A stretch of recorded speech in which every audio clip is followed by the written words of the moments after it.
Poem. Work table, litter, books, and standing lamp. Plain things, my stalled equipment, the old broom.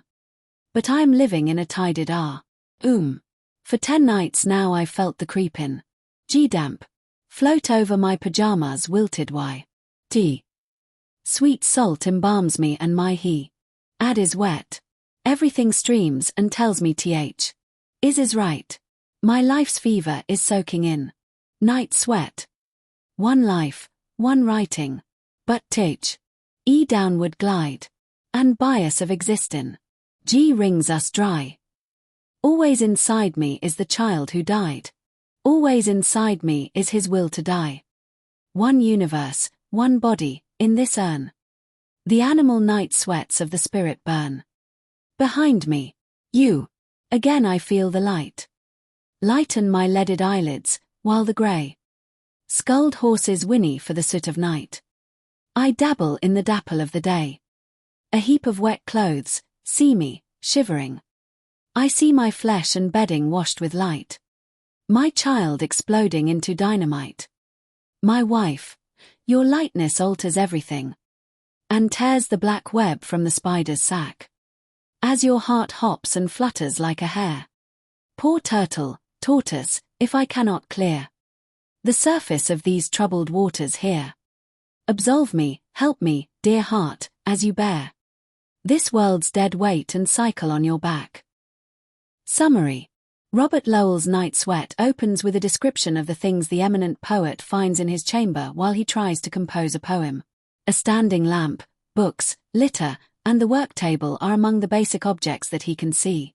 Like the old broom set to one side, his stalled equipment, or the pen on the table, appears to have lost its usefulness. Here, the poet gives readers comfort by saying that he lives in a tidied room where everything has a home and isn't strewn about. The poet then talks about his physical state. He had spent the last few nights experiencing some sort of mental upheaval. His experiencing night sweats. It gives him a spooky feeling. The speaker in this passage from Robert Lowell's Night Sweat uses an oxymoron to describe how he feels like salt is all over his flesh. He has a moist head. Several ideas cross his head. He's not sure which, though, to write about. The poet continues, saying that his life's fever is soaking in night sweat. The poet's physical perspiration seemed to be seeping into his imagination. The poet also yearns to write the one piece that every artist hopes to complete in their lifetime. However, because of his mind's ingrained prejudice and the downward spiral of his imagination is barren or unproductive. To put it plainly, the poet is at a loss for words. The next section of Robert Lowell's Night Sweat represents the poet's mental state. The spirit of the child has died in his imagination. What's left is likewise in danger of being extinct. Aside from that, the poet employs anaphora to highlight the point being expressed here. In addition, the poet asserts that a person only has one life to live out his or her dreams and that there is no other universe or world. The poet describes how his spirit burns with cravings, causing him to sweat like an animal at night. By the end of the first sonnet, the poet begins to overcome his mental block in this way. The poet gains insight from the wife's presence in the passage that follows. She provides him with consolation and hope in his life, especially for his darkened eyes. Here he is alluding to the antics of the grey-headed horses that cry out in the night-time. The horses appear to be a metaphor for his mind's attempt to stop him at such a depressing place. Because his wife is there to help, Robert Lowell's poet feels as though he is experimenting in the daylight in this portion of Night Sweat. In this passage, the poet's sense of harmony is reflected in an internal rhyme that is created by the recurrence of the D sound. In addition, the poet notices that everything appears to be brighter because of her brightness. Now that the darkness has passed, the sun of his life is beginning to rise. The dead child inside of him is waking up like a dynamite blast. He then thanks his wife for being his wife. He claims that she rips the black webs, which stand in for his mental barriers. Furthermore, the subconscious mind is referenced in the spider's sack.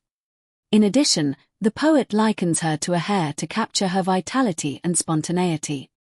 Robert Lowell calls his wife a poor turtle in the final few lines of Night Sweat and asks her to release him from this staleness.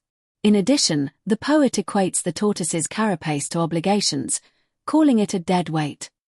She contributes without hesitation. The poet relies on her during his difficult periods because of this. Analysis.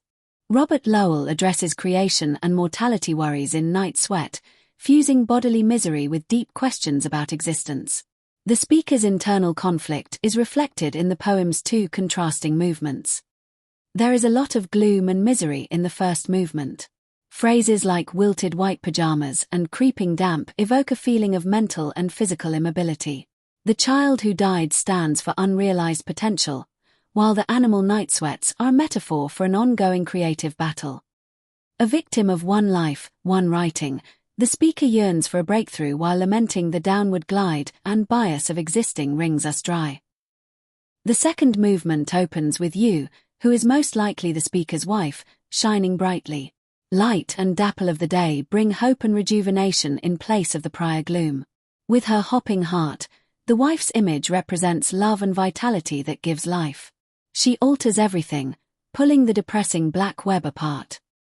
The speaker's optimism is still brittle, though. He describes himself as a heap of wet clothes, frail and trembling.